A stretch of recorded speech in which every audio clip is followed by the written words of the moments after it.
There are not a lot of people like David that are out there in this world. I think every one of us that knew him is a lot luckier just for being around him.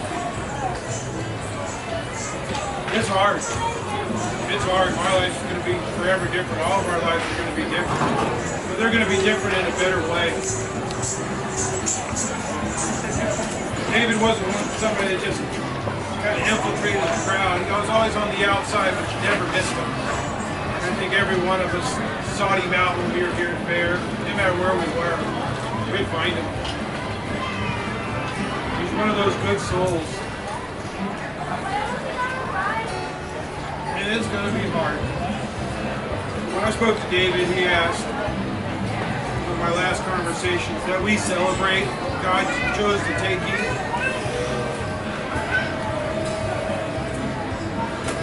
God chose to take him, and he'd be our guardian angel. And he was okay with it. I didn't expect back in June we'd be standing here today. So we're going to get through this, and we're going to celebrate. We're going to stomp our feet. We're going to rage against cancer. We're going to do what we can. And then we're going to dance. And we're going to love, and we're going to laugh. But we're not going to forget David, because he is not the kind of person that you can forget. He's just not. So, some of you know he was one of our monks. We take that decision seriously.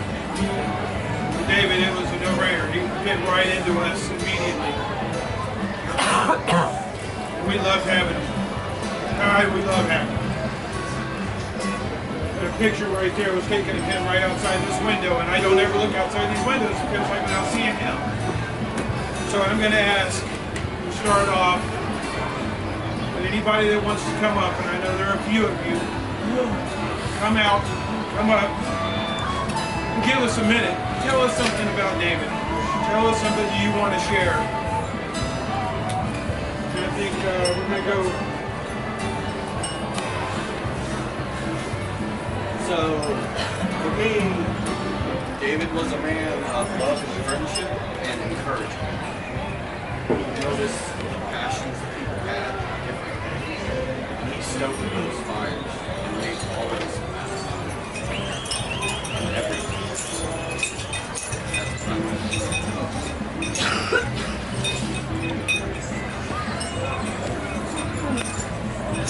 Anybody else want to come up? Please, don't be shy. I'll share the first funny memory I have of David. It was back when we were working at Enigma, and one night we were just sitting in the back of the shop. Everyone was playing Cards Against Humanity, which is a great game for a funeral story. So we're playing a game, and somehow David's over sitting on the couch, watching TV, dozing off. Next thing we know, someone plays the Big Black Cock. He was like, huh? He's like, oh, so now you're awake.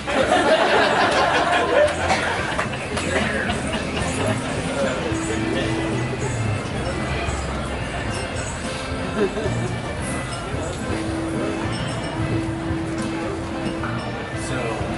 David as Monk was a great man. David as Claw was a great man. He was just great all around. Especially at Sherwood. He had right next to us. And it was great. Because every morning, you walk out, you see him. Always cheerful, always positive, and I think that's something that we all should. All of us, as human beings, as Claw, as monks. Great guy, great hero. I just think that later on when we celebrate his honor, that was sad.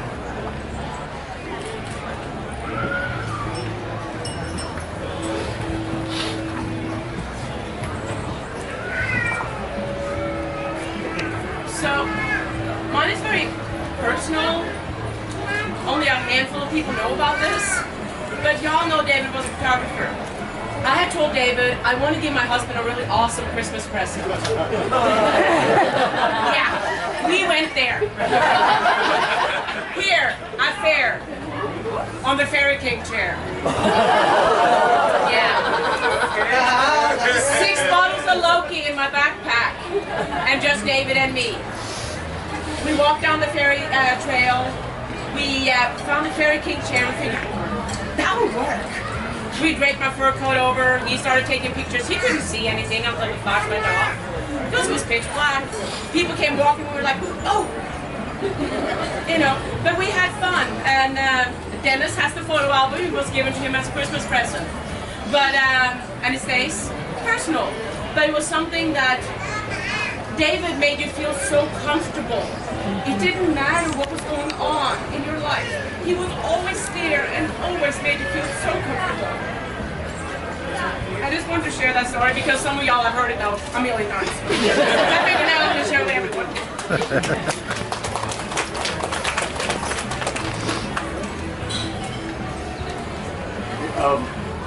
I'm kind of young as far as a lot of you out here go. Not in age, but not in Thanks age, for reminding us. but as far as being participants and or attendees of the fair. I met David first time about 5 years ago, before I met my wife, before I was a monk.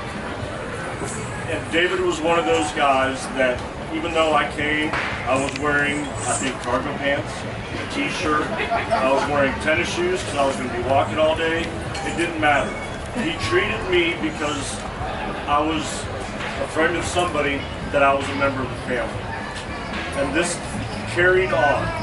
Once I met Amy and we got to know David more closely, he came, he did photography at our wedding. When we tried to pay him, he refused payment. He would not accept payment.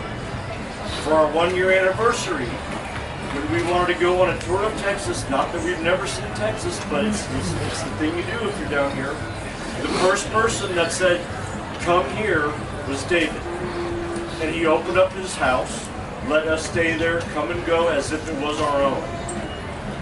It's that loving heart that is always going to be there with me to know that all the other crap that goes bad, there's that type of person. There's always David that makes you feel like no matter what, you can get through it, it's going to be okay. There's always somebody there that's got your back and will hold your hand, pat you on the back, and give you a big friggin' hug because you never shook his hand, always hugged him. That's probably my best memory of him. Here, here.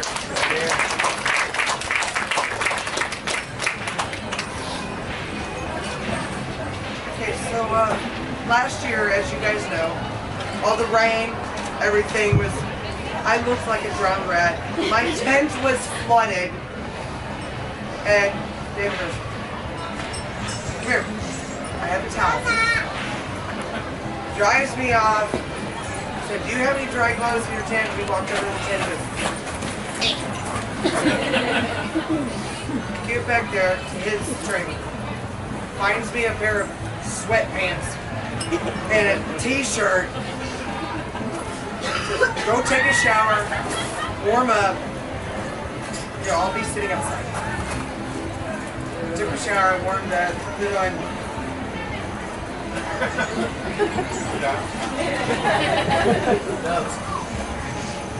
he's like, you're staying here. Like, you keep staying here. And it's funny. We're going to stay here. I'm like, I can't do that. He's like, why? People are going to talk. Let them talk. You're going to stay here where you're safe. You're dry. And that man that night just sat there and listened. I was stressed out because of the trail to the tent and everything. Just like it. You'll be fine.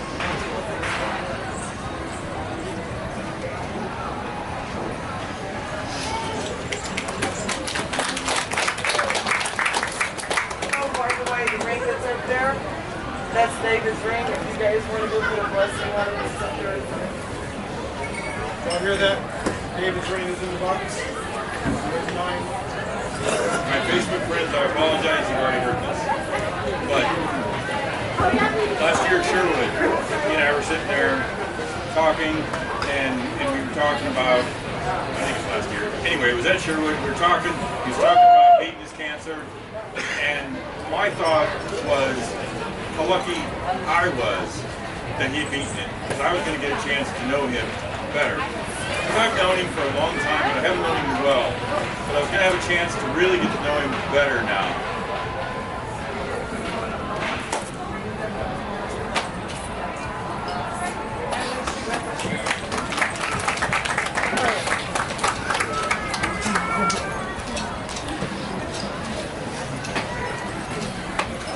My first day at fair, I met David.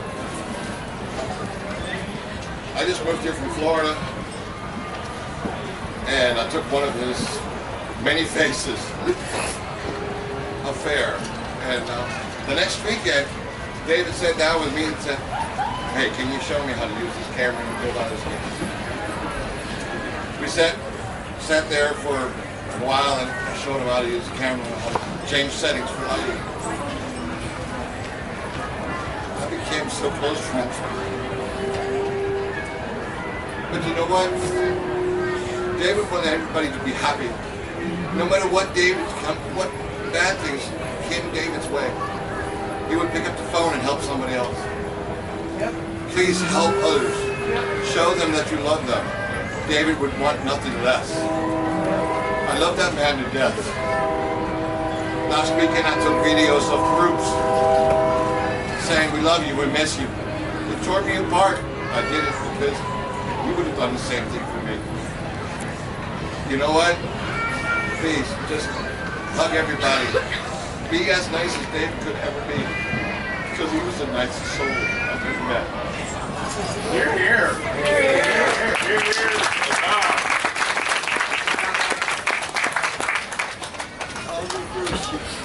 There's a few of us that y'all all know. We're close to that. We love y'all.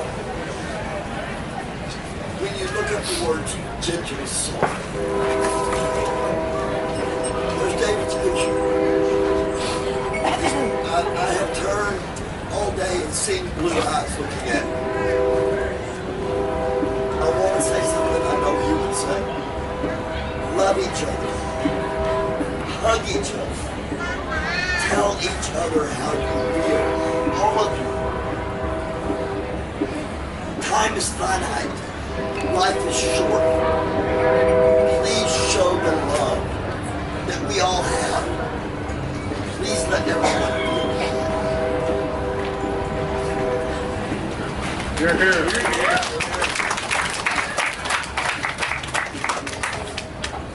The one thing that David brought out, and everyone he knew. How many of you didn't love him? He just brought that out in us. We all just loved him automatically. He helped me run the Sky Fair. I ran the Sky Fair for TRF this year. And I was really pissed off at him that he didn't make this post for me, because it was really fucking hard. Sorry my language, but that's how Lee and I were to each other. We were smartasses, you know? That's what we bonded over. I'm with the Cannibal Tutors. Their humor is completely tasteless, and he loved it. We just dedicated the end of our show. I'm pissed off at you, man. I fucking love you. I watch the weather very, very closely. my job, my motorcycle. And last Sunday I looked at the weather for this weekend, flying out tomorrow. This was clear blue skies. Holy cow. Monday, clear blue skies. Holy cow. Tuesday, same thing. After the announcement, we had rain Friday. Even the heavens cried down.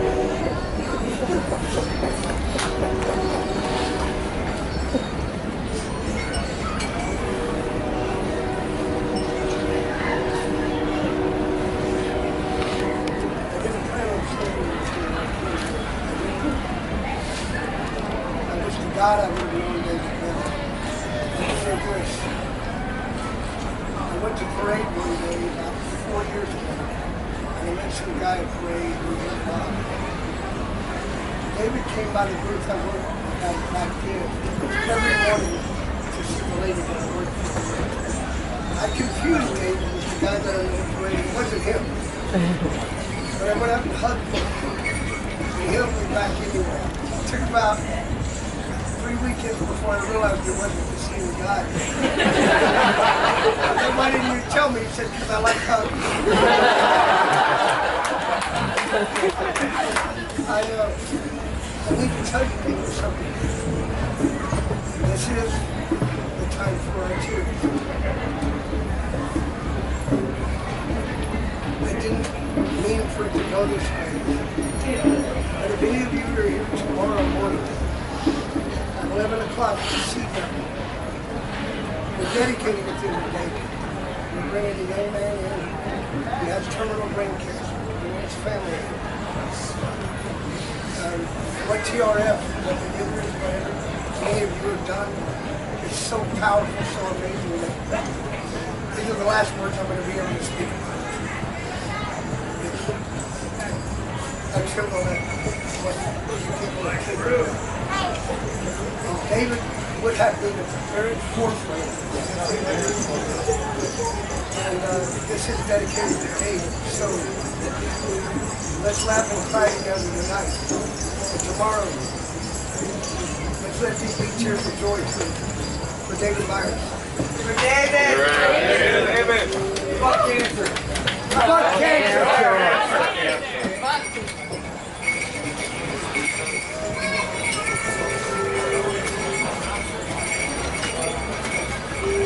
I was really lucky. I got to know David for an entire week. Spent every single day in the fair together. And it was the most amazing thing. He let me borrow his camera. He let me go around and shoot people. And he would say, you know, I could tell I was having a good time because I totally forgot to take pictures of you. I'm a photography teacher now because of David. And I can only owe all of my life to him from here on out. Because of everything he taught me, everything he believed in me. And I can see it now on every single person's face, how much he meant to all of us. And I can just say, you know, thank you. There's no way to repay that I'm dead. Just the kindness he would always show. And the smile he would always give you, no matter what he was going through. I was lucky. I got to Snapchat him every day, and I got to find out when, you know, he was dealing with stuff. But I couldn't do anything, and it hurt, because I knew I could. But I see every person out here who is here for him, and I know this isn't even a portion of the people he touched. And that warms my soul, and it makes me want to be a better person for him, and to show that light that he gave us. So I stand here today because he gave me that love, and I say thank you, as I know all of us do, for David.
David's not coming back to us. But David, we all do, is here. And he's with us and he's in our hearts. I'll do my best. It comes from my heart, but my heart's a little heavier today. It was always fun to be around David, but sometimes I felt like I was David's social secretary. Have you seen David? He's over there. Have you seen David? He was over there taking pictures. You see David? He's over there at so-and-so's booth. You see David? I saw him walk by in the parade like 10 minutes ago. I remember he was helping me sneak beer at Comic Palooza to John Schneider. And Barry Bostwick when we were putting beers in the coffee cups. And kind of got me in a little bit of trouble, but totally worth it. You know, you see him now, he's in the golf cart with Frank cruising around. He was everywhere, but he was low-key. He did his thing, but he was always smooth, kind of like Bull and Luke. He's always just real cool about it. Never the limelight with him. He's always on the side, just being cool. So what was it about David? You wanted to be his friend. You wanted to sit at his table. People gravitated to him. No matter where he was, no matter what he did, just did so without thinking. He just wanted to be around David's brand of magic. Whoever it was, we were lightly drawn to him. His smile was soft. His comments were well thought out. And he was funny. He was funny at just the right moments. While I was standing up here, I was just laughing. I was at the Hilton in the Americas, and he was in the hotel, and I didn't know where he was. And he says, "Here, look out the window." And he's in one of the areas, and I see a camera flash go off. And he's got his butt pressed up against the window with his and I'm looking, and I see the flash go off. And light humor. I knew what floor he was on. Anybody that knew he was a good guy. He was a nice guy. He was witty, and he made you feel good when you were in his presence. He was a simple man with simple values, good friends, good music, good times, with a deep and abiding human love. It's all churned inside of him with that soft demeanor. He was a kind and selfless person, and we could always count on him. His word was true, and his help was never questioned. I think we can all know that. He was genuine. I had asked him once on his way to fair if he could swing by my office and get about 10 boxes. So I'd pay him for his time. He said, "You only want me for my body and my truck." I said, "You were half right." But he asked if he could call somebody and maybe they could help. So he sent over a friend, got the boxes. I said, "If it was for you," he said, "No." He said, "My buddy needed help. He needed some extra money. It was better for him." And that was David right there. That's how he thought. Just simply a good man. Reagan once said you couldn't help but like David. I think we all agree. It was really, really easy to like him. I mean, easy. I watched the people at Joint Claw. David slide in, shake their hands, give them a hug. kind of like the wind, he would just kind of slide out off to the side. And I took it as an honor that when I joined Claw, David stood and shook my hand. And every time for that weekend, every time I saw him, he'd stand and shake my hand. And I thought that was just cool. Another one of my friends, Ricky, did that. He'd always stand up to shake my hand. And I think that's an attribute. That's something I'm going to take from David. And when I shake people's hands, I'm going to stand up from now on. I think that's a nice thing. So we're here today, and each with our own perceptions, recollections, visions locked in our mind's eye, where the details sometimes fade, but the essence remains firm in our memory. Those David stories, silly stuff, the nice stuff, the warm remembrances of a dry wit and a slow grin. Ah, he had some sparkly eyes. He's a man who would do anything for anybody and ask nothing in return, and that was David. And he had a heart as big as the sky. That was his soul heart. The one that defined him. The other heart, it no longer beats. But his heart beats in our hearts, and until our last breath on this earth and our last heartbeat, I take solace that our last breath on this earth will be followed by our next in heaven, and I can promise you that David will be standing there to greet us. No doubt. We walk into fair one morning, and this lady was giving her kids the business by one of the privies. And the two kids walked back, and she went into the privy. And just as cool as he could be, he just walks by and bap, hits the side of it. He didn't even miss a step. He just kept on going. It was like totally unexpected. And we turned the corner and she barrels out of there. And I was just like, don't look back. Don't look back. And we were just laughing. And all day long, I'd see him. He'd just take his staff and be like, eh. And I knew exactly what he was talking about. And that was David. That was this kind of sense of humor.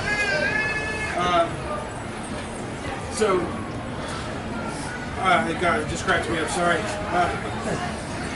So anyway, David was just a bit silly.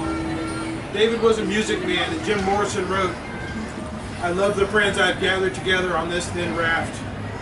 David felt just like that. Friends meant everything to him. David felt things deeply. He hurt, but he didn't want to burden anybody else with his pain, and he would rather help you out of yours than you deal with his. That was just the way he was, and I like that. But you know, the thing about David is to think happy and funny and poignant thoughts. And I'll admit it, I've cried. I'll cry some more. But I'll also laugh a lot. I thought I knew David pretty well, but I had only scratched the surface. This was by David's design. This is kind of the way he wanted it. He was more about us than we were about him. And I think we should all take a page from David's script. I went into his RV once and it was like chaos. It was like a college dorm room after a hurricane. Everything except for his bedroom. His bedroom was clean, his bed was made, totally out of place. Everything was just right. And he had pictures of his friends on that little nightstand next to his bed. And some of you are here tonight were on those little pictures. And that's what meant it. That's what this meant to David.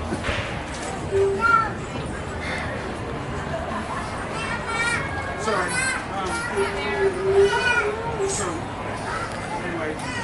David's memory was a bond, and those who don't know him will never understand what we share. And we honor his bond, and we honor this gift that David's given us. Material possessions didn't seem to matter much to him, but people did. We did. Those pictures on his nightstand mattered more to him, I think, than anything else, and that's another page we can take from his script.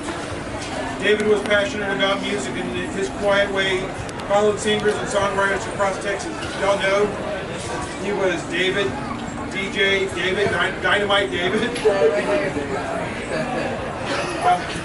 I could never see that explosive side of him, but I bet when he was on that mic, he changed into a persona, somebody we would love to have seen. But in my mind, I can't see him doing any of that. But I think when he walked out of that room, he turned back into David. But I just have a feeling behind that mic, kind of like when he was playing bass, he was on his game. And I bet it was 4 hours of magic. But nobody was the wiser when he walked out of that room. Music moved him. He played bass, and he played hard. And I'm sure he had way more hair, but he had hair. We can imagine his parents really telling him to turn it down. And David said one time, he said, I just turned it down just enough to make them go away. He said, I knew just how far I could turn it up and just how far I could turn it down. Music was his escape. He sought out the gritty edge, the reality, the human side. He loved songs about real people and damaged people and dreams fulfilled and dreams broken with a hope in the end. Life as it really was, sometimes cold, sometimes hard, like tonight, but David through the dark could always see the rainbows, kind of like Pink Floyd's Dark Side of the Moon. He could see that rainbow. David could see the prettiest rainbow in the darkest of moments, and that's another page of his script. David was a silent man, and he'd break into song, and when I was cruising around with him, Bob Dylan, Jim Morrison, Metallica, the Eagles, Primus, Chili Peppers, he knew his music, and he studied it. The deeper part to him, I didn't know, but after spending an hour in a golf cart, that man knew his music. I had no idea, and he could sing. I can tell you, I can't tell you how many times or posts I've read about people sharing stories about how great he was. And I think every one of us could just talk about him all night and never share the same story twice. That's quality life.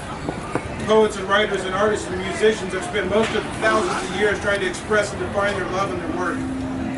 They always fail. They get close, but they just can't get there, and that's the beauty of true love, the definition. And you know when it's there. You know it more than anything. And David, without question, was love exemplified in so many forms. David never seemed to have anything bad to say about someone, not about their outfit. He'd just say it wasn't their right color. Not about their demeanor. He wasn't like that. He just wasn't mean. But I don't think for a moment that he wouldn't strike that porta potty with a staff. When we were in the golf cart one time cruising for chicks, as he said, at Comic Palooza, he's like, dude, this is one mean ride. He quoted Bruce Hornsby. He knew it was one of my favorites. And let me take that long last look before we say goodbye. Just lay your head back on the ground and let your hair fall out around me. Offer up your best defense. This is the end. This is the end of innocence. And our lives are less innocent today than this past Tuesday because cancer's taken our friend. And David was that sweet song, but he was a broken radio and he was flawed and no doctor could cure him. But God cured David in that last breath. Because he's a good man and this disease frustrates us. But he dealt with it. He lived honorably with it. And he knew that fate some time ago, and he was okay with God's plan because it was God's will, and he was all right. That's how he was. He was a dreamer and a thinker, and much deeper than we realized. We just thought he was a good man. We were better for knowing him. And the blessing of his friendship and the joy of his presence and the time we had with him. Somewhere in Steinbeck's book, East of Eden, it was said that the measure of a man is anyone who cares when that man dies. And by that measure, David was a wealthy man. And I believe that David is home with God in a place where RVs clean themselves. And that dirty garb jumps in the washing machine on its own. But personally, I believe in God that puts folks like David on this earth to return home and watch out for the loved ones on this earth. And God knows we idiots needed our own guardian angel. And now we have one. Even conversations with us, he asked me again to rage against cancer, learn to sing a song, dance with my wife. Don't be sad. Live life and be happy. Sitting there with us, he'd be sitting right alongside with us, tapping his foot, taking pictures. David's gone, but he's here. I loved him like a brother, and we called him brother. We called him our friend, and that's deep love that so many of us felt. And through that love, David knew that we all shared it with him. And he lives on, and he will continue to live on in the memories we have of him and the stories told about him and the songs that remind us about him. David's in heaven even before he died. And here's a little John Prine lyrics. Now the harbor's on fire with the dreams and desires of 1,000 young poets who failed because they tried, without rhyme, without reason, floats down to the bottom, where scavengers eat, and washed in with the tide. And I smiled upon Wabash the last time that it passed. Yes, I gave her a wink from the passenger's side, as my foot fell asleep and I swallowed my candy, knowing he was in heaven even before he died. The sun can play tricks with your eyes on the road, and the moon can lay sideways till the ocean stands still. But a person can't tell his best friend that he loves them till time has stopped breathing and you're alone on the hill. And I smiled upon Wabash the last time that I passed. Yes, I gave her a wink from the passenger side as my foot fell asleep and I swallowed my candy.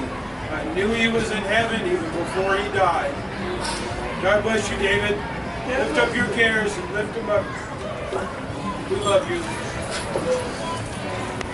David. David. Our ladies are going to sing a song with us. We're going to head to the Sea Devil. We're going to rage and we're going to dance with our wives. So when we're done and they're finished singing, grab your belongings, keep your candles lit, and follow us over. We're going to go sing and we're going to go dance and we're going to go smile. We're going to try our best to not be sad anymore. For David's sake, I love you guys and love you guys and I'm glad you all came. Thank you.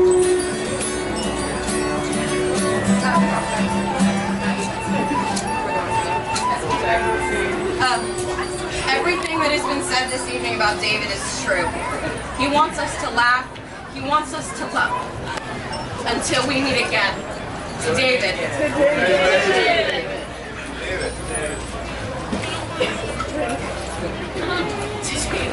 As he would have wanted.